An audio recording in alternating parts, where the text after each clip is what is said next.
كما يحب ويرضى. أشهد أن لا إله إلا الله وحده لا شريك له في الخلق والأمر، وأشهد أن سيدنا وسندنا وحبيبنا وشفيعنا وخليلنا ومولانا محمدا عبده ورسوله المبعوث إلى الأسود والأحمر المنعوت بشرح الصدر ورفع الذكر، صلى الله عليه وعلى آله وأصحابه وبارك وسلم تسليما كثيرا كثيرا. أما بعد فأعوذ بالله من الشيطان الرجيم. بسم الله الرحمن الرحيم. سبحان الذي أسرى بعبده ليلا من المسجد الحرام إلى المسجد الأقصى.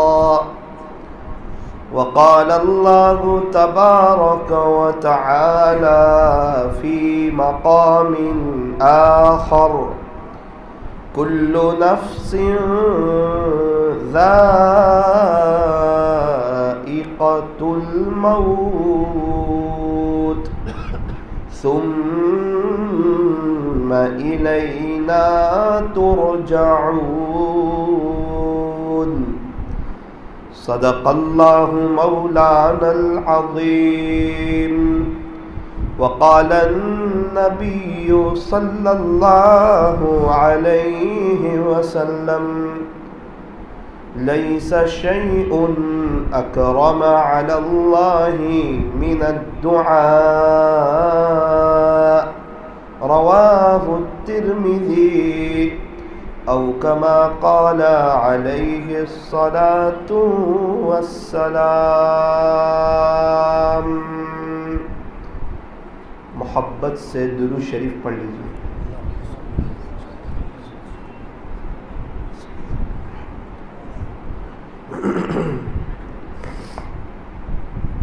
بزرگان محترم اور عزیز نوجوانوں، زندگی جو بنتی ہے وہ عمل سے بنتی ہے. انسان کی جو زندگی بنتی ہے، آخرت بنتی ہے، بڑے پیمانے پر آخرت کی تیاری ہوتی ہے. اللہ راضی ہوتے ہیں، خدا کے دربار میں جو مقام ملتا ہے وہ سب عمل سے ملتا ہے. بلکہ یوں فرمایا کہ اللہ تبارک و تعالیٰ سے جب بھی دعا مانگو تو جنت الفردوس کو ضرور مانگو کہ اللہ جی ہمیں جنت الفردوس عطا فرمائیے، بہترین جنت. اور قرآن کریم میں ہے کہ جنت الفردوس کس کو ملے گی، تو اس میں بھی بطور خاص اس بات کا تذکرہ ہے کہ عمل والوں کو جنت الفردوس ملے گی. وہ ایمان والے جن کی زندگی میں عمل ہو، نیک اعمال کرتے ہو، اعمال صالحہ کرتے ہو، نیک عمل کرتے رہتے ہو، اللہ ان کو جنت الفردوس عطا فرمائیں گے. قرآن کریم میں اللہ تبارک و تعالی نے ارشاد فرمایا: ان الذین آمنوا وعملوا الصالحات کانت لهم جنات الفردوس نزلا خالدین فیہا لا یبغون عنہا حولا. جنت الفردوس ملے گی، اس میں ہمیشہ رہیں گے. کسے ملے گی؟ فرمایا جو ایمان والے ہوں اور نیک عمل کرتے ہو، یہ قرآن کا فیصلہ ہے، اور قرآن کریم یہ ایک دم سچی اور پکی کتاب ہے۔ فرمایا ذالک الکتاب لا ریب فیہ، قرآن کریم ایسی کتاب ہے جس میں شک کی کوئی گنجائش نہیں، سچی کتاب، اللہ کی باتیں بدلتی بھی نہیں، لا تبدیل لکلمات اللہ، اللہ کی باتیں بدلتی بھی نہیں، جو کہہ دیا وہ بالکل سچی بات، پکی بات، اٹل بات، ٹھوس بات۔ فرمایا اس قرآن میں اللہ فرما رہے ہیں کہ جو جس کے پاس ایمان ہو اور جو نیک اعمال کرتے ہوں، اللہ تعالیٰ ان کو جنت الفردوس عطا فرمائیں گے۔ تو بات یہاں سے چلی تھی کہ انسان کی جو زندگی بنتی ہے نا وہ عمل سے بنتی ہے۔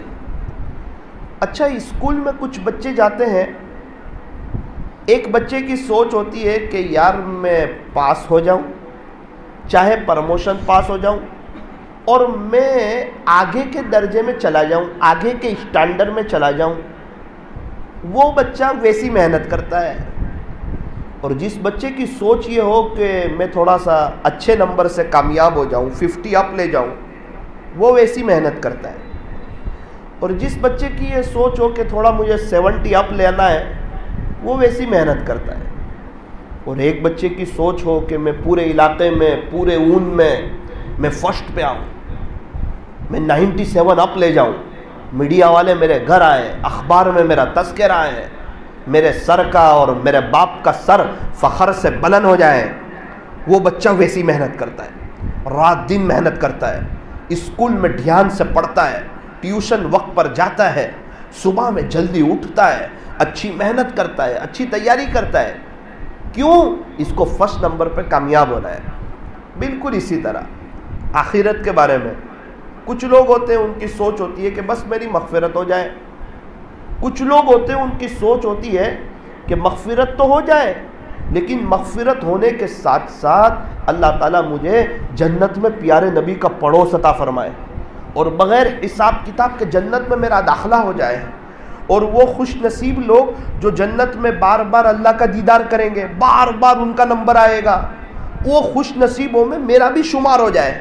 ایک ہی زندگی ہے، ایک ہی لائف ہے، ایک ہی موقع ہے، ایک ہی چانس ہے، اور یہ لائف، یہ موقع، یہ چانس ختم ہو جائے، دوبارہ موقع ملنے والا نہیں، دوبارہ لائف ملنے والی نہیں، دوبارہ چانس ملنے والا نہیں، آخرت سے کوئی دوبارہ دنیا میں آنے والا نہیں۔ میں عقل مند بن جاؤں، میں سمجھدار بن جاؤں، میں ہوشیار بن جاؤں، ہر دن آخری دن سمجھو، ہر نماز کو آخری نماز سمجھو، اپنی موت کو، اپنی قبر کو، اپنی آخرت کو، اللہ سے ملاقات کو، یہ دنیا کے فانی ہونے کو، اور دنیا کی ساری نعمتیں، گھر بار، زمین جائیداد، سونا چاندی، یہ سب یہیں رہ جانے والا ہے، اس کو میں یاد رکھوں۔ اور میری قبر میں اکیلا ہوں گا، میری بیوی میری قبر میں نہیں، میرے بچے میری قبر میں نہیں، اللہ والے میری قبر میں نہیں، ہمارے یہاں کے علماء میری قبر میں نہیں، میرے دوست احباب، میری برادری والے، میرے غم میں خوشی میں کھڑے ہونے والے، یہ میری قبر میں نہیں، مجھے اکیلے جانا ہے، اور مجھے اکیلے قبر میں سونا ہے، اور حساب کتاب ہونا ہے، اور میری قبر میں منکر نکیر آنے والے ہیں، اور یہ ہمیشہ ہمیش کی زندگی ہے، آخرت کی زندگی، پھر اللہ سے ملاقات، پھر جنت، یا نعوذ باللہ جہنم، وہ جو ہمیشہ ہمیش کی زندگی ہے، اس کی تیاری کے لیے اللہ نے مجھے ایک چھوٹی سی زندگی دی ہے، مختصر سی زندگی دی ہے، وقتی زندگی دی ہے، اس میں بھی بچپنا گزر گیا، جوانی کا ایک بڑا حصہ گزر گیا، پتہ نہیں کون سی رات قبر میں ہوگی، کون سا دن قبر میں ہوگا، کون سا دن آخری دن ہوگا، کب اللہ سے ملاقات ہو جائے، کب کون سی بیماری لگ جائے، کب بندہ دنیا سے چلا جائے، اس کا کچھ پتہ بھی نہیں ہے۔ مجھے یہ نہیں پتا کہ میرے پاس ایک دن ہے، یا میرے پاس 2 گھنٹے ہے، یا میرے پاس 1 گھنٹہ ہے، یا میرے پاس 10 سال ہے۔ اگر زندگی لمبی مل بھی گئی تو 100 سال کے بعد میں، آپ، میری فیملی، آپ کی فیملی، میرے بچے، آپ کے بچے، انشاءاللہ ہم لوگ سب قبر میں ہوں گے، ٹنوں من مٹی کے نیچے دفن ہوں گے، یہ فانی دنیا سے چلے گئے ہوں گے، ریزل کا وقت ہوگا، بدلے کا وقت ہوگا، اور ریزل یہاں دنیا میں جیسا بندہ لکھتا ہے سر ویسے نمبر دیتا ہے، بالکل اسی طرح انسان جیسے اعمال کرتا ہے خدا کے دربار میں اس کو ویسا مقام ملتا ہے۔ دنیا کے سر ہوشیار، سمجھدار، عقل مند جیسا لکھے ویسے نمبر دیں، اللہ جو سروں کا رب ہے وہ سب سے زیادہ ہوشیار ہے، جیسے عمل کرو گے خدا کے دربار میں ویسا مقام پاؤ گے۔ اللہ تبارک و تعالی ہمیں صحیح سمجھ عطا فرمائے۔ میں نے پہلے ہی عرض کیا، پرموشن پاس ہونے والا ویسی تیاری کرتا ہے، 70 اپ لے جانے والا ویسی تیاری کرتا ہے، 97 اپ لے جانے والا، ان میں فرسٹ لانے والا ویسی تیاری کرتا ہے، محنت کرتا ہے، کوشش کرتا ہے۔ بالکل اسی طرح کچھ لوگ ہیں جو آخرت میں صرف کامیاب ہونا چاہتے ہیں، صرف مغفرت چاہتے ہیں، کچھ لوگ ہیں جو جنت الفردوس جاتے ہیں، کچھ لوگ ہیں جو جنت میں پیارے نبی کا پڑوس چاہتے ہیں، کچھ لوگ ہیں جو جنت میں بار بار اللہ کا دیدار چاہتے ہیں۔ اگر ایسے کچھ لوگ ہیں انہیں ایک بات یاد رکھنی چاہیے، انہیں ویسے عمل کرنے ہوں گے، انہیں اس طرح گناہوں سے بچنا ہوگا، انہیں زیادہ وقت اللہ کی یاد میں، اللہ کی محبت میں، اللہ کے عشق میں، اللہ سے باتیں کرنے میں انہیں وقت گزارنا ہوگا۔ جیسا عمل کرو گے خدا کے دربار میں ویسا مقام پاؤ گے۔ اسی لیے شاعر نے کہا، عمل سے زندگی بنتی ہے جنت بھی جہنم بھی، یہ خاکی اپنی فطرت میں نہ نوری ہے نہ ناری ہے۔ فرمایا اللہ کے یہاں کسی کی دوستی نہیں چلتی، حسب نسب نہیں چلتا، رشتہ داری نہیں چلتی، میرا بیٹا یہ ہے، میرے ابو بہت بڑے اللہ والے تھے، میں بہت بڑے اللہ والے کے خاندان سے ہوں، کا یہ نہیں چلتا خدا کے دربار میں۔ تم جیسا عمل کرو گے خدا کے دربار میں ویسا مقام پاؤ گے۔ اسی لیے فرمایا کہ اپنے بارے میں فکر مند ہونا، اپنے بارے میں سوچنا، اپنی آخرت کے بارے میں سوچنا، اپنی موت کو یاد رکھنا، اپنی قبر کو یاد رکھنا، اللہ سے ملاقات کو یاد رکھنا، اور ایک ہی موقع ہے، ایک ہی چانس ہے، ایک ہی لائف ہے، یہ موقع ہاتھ سے نکل جائے پھر دوبارہ موقع آنے والا نہیں ہے۔ ابھی ہم لوگ سفر میں تھے، 2 دن 3 دن پہلے ایک شخص سے ملاقات ہوئی کشمیر کے، مجھے کہنے لگے مولانا ہمارے یہاں ایک عجیب واقعہ پیش آیا۔ سناؤ بھائی۔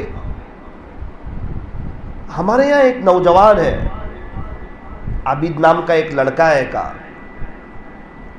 وہ روزانہ 18,000 مرتبہ درود شریف پڑھتا ہے، حالانکہ نوکری کرتا ہے، کام کرتا ہے ایک کپڑے کی دکان میں، لیکن بہت درود شریف پڑھتا ہے، 18,000 مرتبہ روزانہ، اور تقریباً 16 یا 17 سال ہو گئے پڑھتے پڑھتے، اپنی نظر کی بھی حفاظت کرتا ہے، اس نے بد نظری نہیں کی ہے 16-17 سال میں۔ اس کو پوچھا کہ تو بزنس کیسے کرتا ہے، مستورات بھی آتی ہے، ان سے بات کیسے کرتا ہے؟ کہا میں ان کی آواز سے بات کرتا ہوں، ان کے فیس ٹو فیس بات نہیں کرتا، ان کے چہرے سے بات نہیں کرتا، ان کی آواز سے بات سمجھتا ہوں۔ میں کہا بہت اچھا۔ کہنے لگے آگے کی بات سنو، ہمارے یہاں کے جو مفتی اعظم ہیں آپ نے ان کا نام تو سنا ہی ہوگا۔ میں کہا جی ہاں سنا۔ تو کہنے لگے اللہ کے نبی حضرت محمد الرسول اللہ صلی اللہ علیہ وسلم کی خواب میں مفتی اعظم جو تھے ان کو زیارت ہوئی، اور یوں فرمایا جس کا خلاصہ آپ عابد کے گھر جاؤ اور وہاں جا کر عابد کو میرا سلام عرض کرنا۔ اللہ اکبر کبیرہ۔ یوں فرمایا کہ تم بھی درود شریف زیادہ پڑھو، تم بھی درود شریف زیادہ پڑھو، گنبد خضرا والے سے تمہارا بھی واسطہ ہو جائے گا۔ درود شریف زیادہ پڑھو، گنبد خضرا والے سے تمہارا بھی رابطہ ہو جائے گا، اللہ کے نبی سے دوستی ہو جائے گی۔ ایک فرشتے پہنچاتے ہیں کہ اللہ کے نبی فلاں ابن فلان ہے، وہ فلاں ہیں، اس کے ابو کا نام یہ ہے، اس نے آپ پہ اتنے درود شریف پڑھے، اس نے آپ پہ اتنے درود شریف پڑھے۔ ہمارے درود شریف پہنچائے جاتے ہیں، ان کو پتہ ہے اللہ کے نبی کو کہ یہ میری امت میں ہے، خوش ہوتے ہیں وہ۔ لیکن ایک مزدور آدمی ہے، اس کے پاس وقت ہے درود شریف پڑھنے کے لیے۔ 16-17 سال اس کے بھی گزرے، میرے اور آپ کے بھی گزرے، ہمیں تو شاید خواب میں زیارت بھی نصیب نہ ہوئی ہو، اس نے تو پتہ نہیں کتنی مرتبہ زیارت کی ہوگی، اور اللہ تعالیٰ جب کسی کو اعزاز دینا چاہتے ہیں، عزت بخشنا چاہتے ہیں، اسی لیے وہ مفتی اعظم کے خواب میں آئے تاکہ علاقے والوں کو، لوگوں کو پتہ چلے کہ دیکھو یہ عمل کر رہے ہیں، یہ درود شریف پڑھ رہے ہیں، ان کے پاس بھی وقت ہے اللہ کے نبی کے لیے، یہ سچے عاشق رسول ہے، یہ صرف زبانی دعوے کرنے والے نہیں ہیں، یہ عمل والے ہیں، یہ نبی کی نقل اتارنے والے ہیں، یہ نظر کی حفاظت کرنے والے ہیں، یہ اللہ کے حکموں پر چلنے والے ہیں۔ اللہ اکبر کبیرہ، کتنا اونچا مقام پایا۔ ڈائریکٹ مفتی اعظم کے خواب میں آئے۔ ایک ساتھی مجھے سنا رہا ہے، ہمارے یہاں بھی جماعت تھی بارہ مولہ کی، 2 دن پہلے میری ملاقات ہوئی، میں نے کہا آپ لوگ کہاں سے ہو؟ کہا بارہ مولہ سے۔ میں نے کہا وہاں اس نام کا لڑکا ہے جو درود شریف بہت پڑھتا ہے۔ کہا مولانا وہ تو بہت بڑا اللہ والا ہے، نوجوان بہت درود شریف پڑھتا ہے، وہ بہت درود شریف پڑھتا ہے، اپنی نظر کی حفاظت کرتا ہے۔ میرے اور آپ کے پاس بھی ایک موقع ہے، ایک چانس ہے، یہ میرے اور آپ کے ساتھ بھی ہو سکتا ہے، لیکن ویسا عمل، ویسی کوشش، ویسی قربانی، آخرت کی بڑے پیمانے پر تیاری کرنے کا وہ شوق، وہ جذبہ، جب بھی مسجد میں آئے 2-3 منٹ کی دعا، فرمایا دعاء سلاح المؤمن، دعا تو مومن کا ہتھیار ہے، دعا تو مومن کا ہتھیار ہے۔ فرمایا دعاء مخ العبادہ، دعا تو عبادت کا مغز ہے، الدعاء هو العبادہ، پیارے نبی علیہ السلام نے فرمایا دعا تو عین عبادت ہے۔ ترمذی شریف کی روایت ہے، آقا مدنی کریم صلی اللہ علیہ وسلم نے ارشاد فرمایا لیس شیء اکرم علی اللہ من الدعاء، کہ اللہ کے نزدیک دعا سے بڑھ کر پسندیدہ کوئی عمل نہیں۔ ہم مانگتے ہوئے اچھے لگتے ہیں، اللہ تعالی ہمیں دیتے ہوئے اچھے لگتے ہیں۔ اس عاجز کی بات پر آپ یقین کرو، جتنے اللہ والے بنے یہ سب اللہ سے بھیک مانگ مانگ کے بنے، جو اللہ سے مانگتا نہیں اللہ اس سے ناراض ہو جاتے ہیں، جو اللہ سے مانگتا ہے، بار بار مانگتا ہے، اللہ تعالیٰ اسے اپنا بنا لیتے ہیں۔ ابھی میں کسی کے گھر میں آپ کے یہاں مہمان ہو جاؤں، مجھے کھانے کی دعوت ہو مسجد بلال کے کسی گھر میں، وہ میرے میزبان، میں ان کا مہمان، میں ان کو کہوں کہ ذرا چائے میں تھوڑی سی شکر کم ڈالنا، چائے میں تھوڑی شکر کم، تو آپ میری بات مانو گے؟ بولو بھائی، مانیں گے؟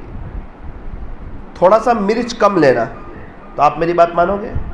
بھائی کھانے میں دال چاول بنانا، آپ میری بات مانو گے؟ تو ہم مانیں گے۔ بات یہ ہے کہ میزبان مہمان کی بات مانا کرتا ہے۔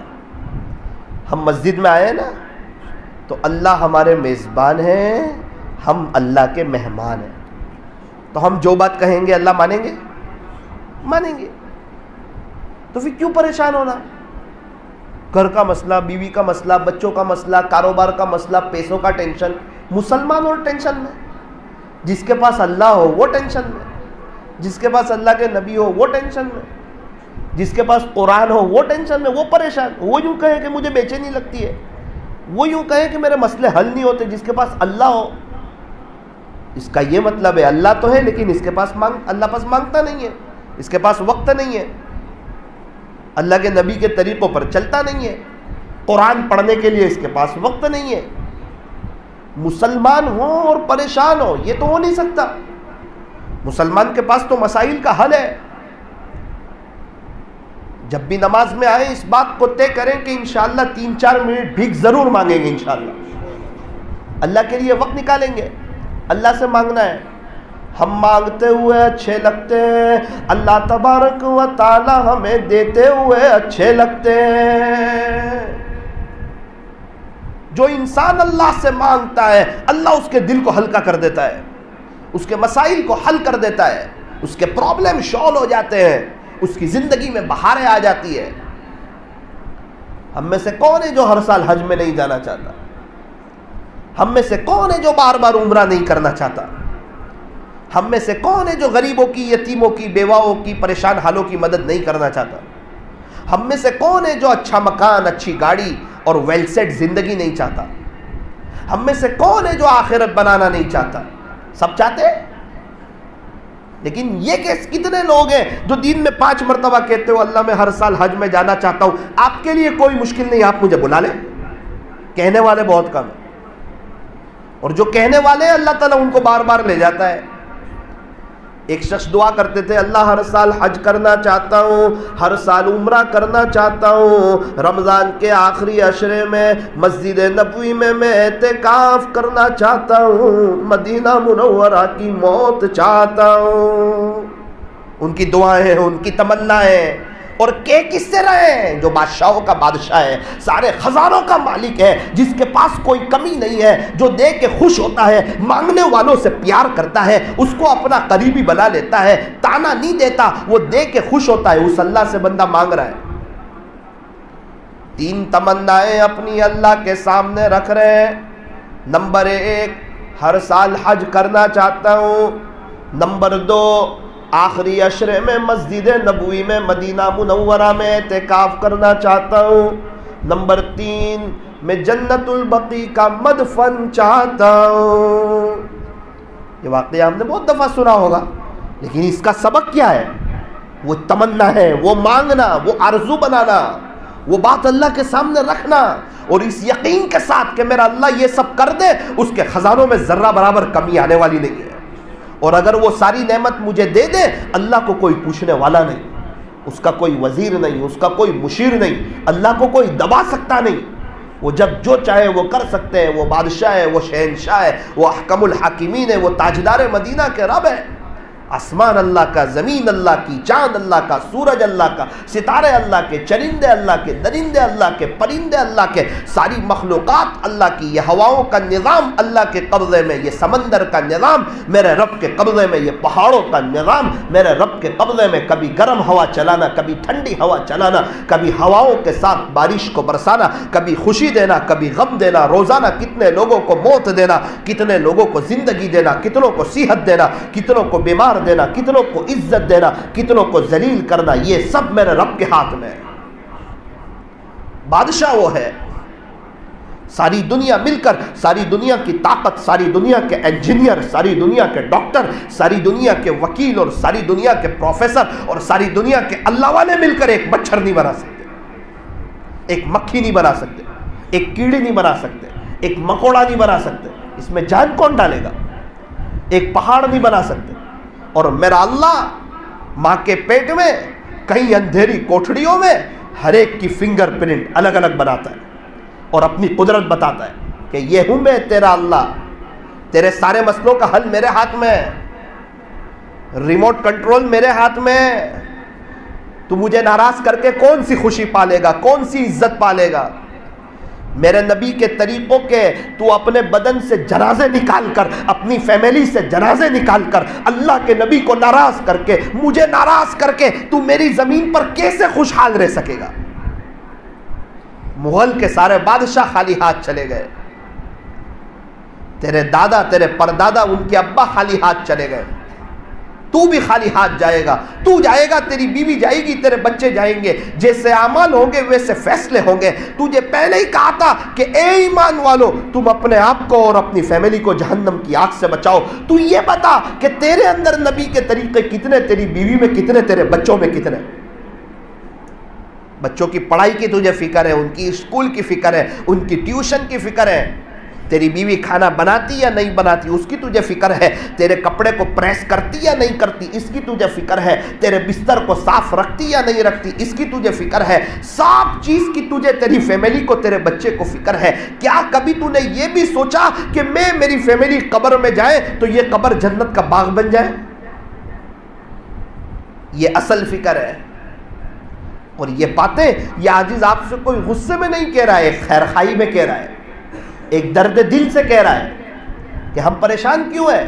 ہمارے اندر نبی کے طریقے نہیں، مسلمانوں کے چہرے پر داڑھی نہیں، مسلمانوں کے نوجوانوں کے چہرے پر ایک بڑا طبقہ ہے، حالانکہ اللہ کے نبی کے چہرے پہ داڑھی، اللہ کے سارے نبیوں کے چہرے پہ داڑھی، اللہ کے نبی بہت خوبصورت لگتے تھے، داڑھی والا چہرہ تھا، خوبصورت لگتے تھے. سارے صحابہ کے چہروں پر داڑھی, صدیق اکبر, عمر فاروق, حضرت عثمان غنی, حضرت علی کرم اللہ وجہہ, عشرہ مبشرہ, حضرت ابو ہریرہ, سب کے چہروں پر داڑھی. خواجہ صاحب, پیران پیر, بایزید بستامی, جنید بغدادی, فضیل بن عیاض, بشر حافی, جو دنیا میں بہت خوشحال تھے, دنیا ان کے قدموں میں تھی, جن سے بڑی بڑی کرامتیں ظاہر ہوئی, چین سکون ان کے دل و دماغ میں تھا, لوگ ان کا نام لینا فخر سمجھتے ہیں, یہ سب داڑھی والے تھے. کہیں ایسا نہ ہو حوض کوثر پر پیارے نبی سے ملاقات ہو جائے, اللہ کے نبی یوں نہ کہہ دے جا دنیا میں تجھے میرا چہرہ پسند نہیں تھا, آج مجھے تیرا بھی چہرہ پسند نہیں ہے. پوری تیرے پاس ایک موقع تھا, اس وقت تڑپے گا کاش رکھ لیتا, اس وقت کا تڑپنا کام نہیں آئے گا. کئی لوگ اللہ کے نبی کے چہرے کا جنازہ نکال کر قبروں میں سوئے ہوئے ہیں. آج تک کون سی کامیابی ملی؟ 20 سال 25 سال 30 سال کون سے ہمارے حسن کے چرچے ہو گئے, اور کون سی کامیابی ملی, کون سی بہاریں ملی. اللہ کے نبی کو ناراض کرو گے, 2 کام بنانے جاؤ گے 4 کام بگڑ جائیں گے, 4 کام بنانے جاؤ گے 8 کام بگڑ جائیں گے. زندگی تلخیوں کا شکار ہو جائے گی, کبھی بیوی کی طرف سے, کبھی بچوں کی طرف سے, کبھی فیملی کی طرف سے, ہر وقت کوئی نہ کوئی غم. ایک ختم ہوا دوسرے 2 تیار ہیں. وجہ کا اللہ ناراض ہے. فرمایا کہ جب ابو ناراض ہو تو ابو کے گھر میں اچھا نہیں لگتا, جب اللہ ناراض ہو تو اللہ کی زمین پہ اچھا نہیں لگتا. ابو کا گھر ہے تو ابو کے گھر میں اچھا نہیں لگے گا, کیوں؟ ابو ناراض ہے. زمین کس کی ہے جس پہ ہم چل رہے ہیں؟ کہ اللہ کی ہے. اچھا لگے گا؟ فرمایا نہیں لگے گا. وجہ کیا ہے؟ فرمایا کہ اللہ ناراض ہے. جب اللہ ناراض ہو تو اللہ کی زمین پہ اچھا نہیں لگتا. اللہ تبارک و تعالی ہمیں صحیح سمجھ عطا فرمائے. میرے عزیزو, رجب کا مبارک مہینہ چل رہا ہے, شعبان آنے والا ہے, رمضان کی آمد ہے. بڑی قیمتی گھڑیاں, بڑا قیمتی وقت, بڑے قیمتی ایام ہمارے سامنے آ رہے ہیں. یوں فرمایا کہ رجب ہوا کی طرح ہے, شعبان کا مہینہ بادل کی طرح ہے, رمضان کا مہینہ بارش کی طرح ہے. بارش آنے والی ہوتی ہے نا, کسان کو بارش کی ضرورت, کھیتی تیار ہے, بارش کے لیے تڑپ رہے ہیں. ڈیم والے کہہ رہے ہیں کہ پانی ختم ہو جائے گا, بارش کی بہت ضرورت ہے, سبزی مہنگی ہو جائے گی, ٹماٹر 100 روپے کلو, پیاز 120 روپے کلو, لیمبو 300 روپے کلو. اگر بارش نہ ہوا مہنگواڑی بڑھتی جائے گی, پانی کے مسئلے ہو جائیں گے. سب تڑپ رہے ہیں بارش کے لیے, بارش ہو جائے, بارش ہو جائے. تو کیا ہوتا ہے؟ پہلے ہوا چلتی ہے, ہوا چلتی ہے تو دل میں خوشی کی ایک لہر دوڑتی ہے کہ اب بارش ہوگی. پھر بادل آتے ہیں, پھر آسمان سے پانی برستا ہے. فرمایا کہ رجب کا مہینہ ہوا کی طرح ہے, ہوا آ رہی ہے, نیکیوں کی بارش رمضان میں ہونے والی ہے, عمل کا ریٹ بڑھنے والا ہے. فرض کا ثواب 70 فرضوں کے برابر, نفل کا ثواب فرض کے برابر, اور آخرت کی تیاری کی سیزن آنے والی ہے. لیکن اگر تم یہ سوچو گے کہ وہ رمضان میں ہم رمضان کی قدر کریں گے تو شیطان آپ کو دوسرے روزے کو پچھاڑ دے گا. ہر باکسنگ والا پہلے محنت کرتا ہے, بعد میں میدان میں کشتی لڑتا ہے. اگر پہلے محنت نہیں کرے گا اور ڈائریکٹ کشتی لڑے گا تو پہلے ہی وار میں ہار جائے گا. کوئی بھی کھیل ہو, وہ ڈائریکٹ گراؤنڈ پہ اپنا ہنر نہیں بتاتے, پہلے ورزش کرتے, پہلے محنت کرتے, ذہنی طور پہ تیار ہوتے ہیں, تب جا کے وہ گراؤنڈ پہ اچھا کھیلتے ہیں. اور اگر وہ پہلے سے محنت نہیں کریں گے, ڈائریکٹ گراؤنڈ پہ جائیں گے, تو وہ تو ختم ہو جائے گا ان کا معاملہ, وہ آگے نہیں بڑھ پائیں گے, وہ ترقی نہیں کر پائیں گے. اگر وہ پریکٹس نہ کریں. نماز میں ہم کیوں ہار رہے ہیں؟ اسی لیے تو ہار رہے ہیں. ہر مسلمان چاہتا ہے نماز دھیان سے پڑھوں گا, آتا ہے ثنا پڑھ کے ہی شیطان اس کو ہرا دیتا ہے, فوراً اس کو دنیا کے خیال میں لے جاتا ہے. کیوں؟ اس نے پہلے محنت نہیں کی ہے, پہلے اپنی طلب اللہ کو نہیں بتائی ہے. ظہر سے اثر اگر یہ اپنی نظر کی حفاظت کرتا, اپنے وقت کو وصول کرتا, اور بزنس میں رہتے ہوئے اللہ کو یاد کرتا, اثر کی نماز میں اس کا دھیان لگتا. ظہر سے اثر اس نے موبائل کا غلط استعمال کیا, اس نے بد نظری کی, اس نے اپنے وقت کو وصول نہیں کیا, یہ تو واٹس ایپ پر اور سماچار میں رہا, اثر میں اس کا دھیان کہاں سے لگے گا؟ آج تک کے زندگی کے کئی رمضان گزارے, رمضان آیا قدر کریں گے. ارے کیا قدر کریں گے؟ آپ نے رجب شعبان میں تو محنت نہیں کی ہے. رجب کا چاند دیکھتے ہی اللہ کے نبی صلی اللہ علیہ وسلم رمضان تک پہنچنے کی دعا کرتے تھے کہ اللہ اب تو رجب کا مہینہ آ گیا، شعبان کا مہینہ آنے والا ہے، ابھی موت مت دینا، اب تو رمضان تک پہنچا ہی دینا، اب تو کمائی کی سیزن آ گئی ہے، اب تو رمضان تک پہنچا ہی دینا۔ ہمارے اندر بھی یہ جذبہ ہو، مسجد میں آئے دعا کریں، اللہ آپ کے عاشقوں جیسا رمضان گزارنا چاہتا۔ زندگی کے کئی رمضان غفلت میں گزرے، سنا ہے رمضان اچھا گزرتا ہے، پورا سال اچھا گزرتا ہے، رب اچھا رمضان گزارنا چاہتا ہوں، اچھا روزہ رکھنا چاہتا ہوں، اچھی تراویح پڑھنا چاہتا ہوں، تراویح کا ہر سجدہ مزے لے کر کرنا چاہتا ہوں، قرآن شریف کی تلاوت کرنا چاہتا ہوں، زندگی کو چینج کرنا چاہتا ہوں۔ اللہ خوشحالی والا رمضان، کامیاب رمضان، آپ کے عشق والا رمضان، غیبت سے گناہوں سے بچنے والا رمضان، آپ کے عاشقوں جیسا رمضان گزارنا چاہتا ہوں۔ ابھی سے تڑپے گا، ابھی سے محنت کرے گا، نیک عمل کرے گا، تہجد کب پڑھے گا تو کہا رمضان میں، ارے ابھی سے شروع کر۔ قرآن کب کھولے گا کہا رمضان میں، ارے ابھی سے پڑھ تو رمضان تک پریکٹس ہوگی۔ گناہوں سے کب بچے گا کہا رمضان میں، کہا ابھی سے بچ، ابھی سے محنت کر، ابھی سے بچ۔ ہمارے یہاں ایک بزرگ عمرے میں گئے، بہت قدر کی انہوں نے، اپنے وقت کو وصول کیا، بہت قدر کی، حرم شریف میں زیادہ وقت گزارا، ان کو فائدہ ہوا، ان کے ساتھ جو گئے تھے ان کو فائدہ ہوا۔ میں نے ان سے پوچھا کہ بھئی کیا بات ہے؟ فرمایا کہ بیٹا جب میرے عمرے کا طے ہو گیا تو میں نے 4 مہینے پہلے سے دعا شروع کر دی، اے اللہ میں وہاں وقت زیادہ حرم شریف میں گزارنا چاہتا ہوں، سفر میں میری ایک بھی نماز آگے پیچھے نہ ہو، اس کی میں توفیق آپ سے چاہتا ہوں۔ میں نے اللہ تعالیٰ سے رٹ لگانی شروع کر دی، جب وقت آیا قدم قدم پہ خدا کی مدد دیکھتا ہی چلا گیا، اور جیسی دعا کی تھی ویسا پایا۔ کیوں؟ 4 مہینے پہلے سے دعا کر رہے، ڈائریکٹ عمرے میں جا کے محنت نہیں کر رہے۔ تو زندگی کے کئی رمضان آئے، غفلت میں گزر گئے، کہیں یہ رمضان بھی غفلت میں نہ چلا جائے، اس لیے ابھی کے مہینے سے قدر کرو، دعا کرو۔ فرمایا کہ رجب کا مہینہ بیج کی طرح ہے، کھیت میں بیج بوتے ہیں نا، اور شعبان کا مہینہ پانی پلانے کی طرح ہے، جو کھیت میں پانی پلاتے ہیں، اور رمضان کا مہینہ فصل کاٹنے کی طرح ہے کہ فصل تیار ہو چکی ہے۔ اب جو رجب میں بیج نہ بوئے، شعبان میں پانی نہ پلائے، وہ رمضان میں فصل کہاں سے کاٹے گا؟ جب ہوا نہ آئے، بادل نہ آئے تو بارش کہاں سے ہوگی؟ اس لیے فرمایا کہ ابھی سے قدر، اپنے آپ کو چینج کرنا، اپنے گھر میں دینی ماحول کو قائم کرنا۔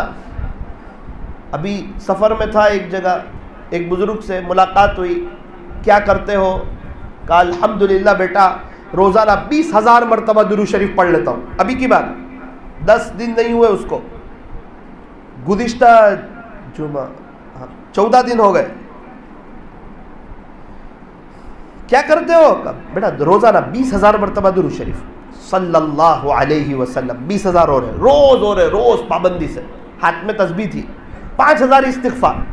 زندگی ان کی بھی گزر رہی ہے، میری اور آپ کی بھی گزر رہی ہے، یہ تو گزر جاتی ہے غفلت میں، گناہوں میں، اللہ کو ناراض کرنے میں، ہیرو کی کرکٹروں کی نقل اتارنے میں، اور خواجہ صاحب کی نقل اتارنے میں، اللہ والوں کی نقل اتارنے میں، نبی کے طریقوں پر چلنے میں، اللہ کو راضی کرنے میں، اس کو راضی کر کے چین سکون حاصل کرنے میں، دنیا قدموں میں آنے میں، اس میں بھی زندگی گزر جاتی ہے۔ جو اللہ کو راضی کرتا ہے اس کی بیوی اس کی فرما بردار، اس کے بچے اس کے سامنے اس کی آنکھوں کی ٹھنڈک بنتے ہیں، اور اللہ تعالیٰ محبتوں بری، عزتوں بری زندگی دیتے ہیں۔ کیوں؟ یہ اللہ کی سنتا ہے، دنیا اس کی سنے گی، جنگل کے جانور اس کی سنیں گے۔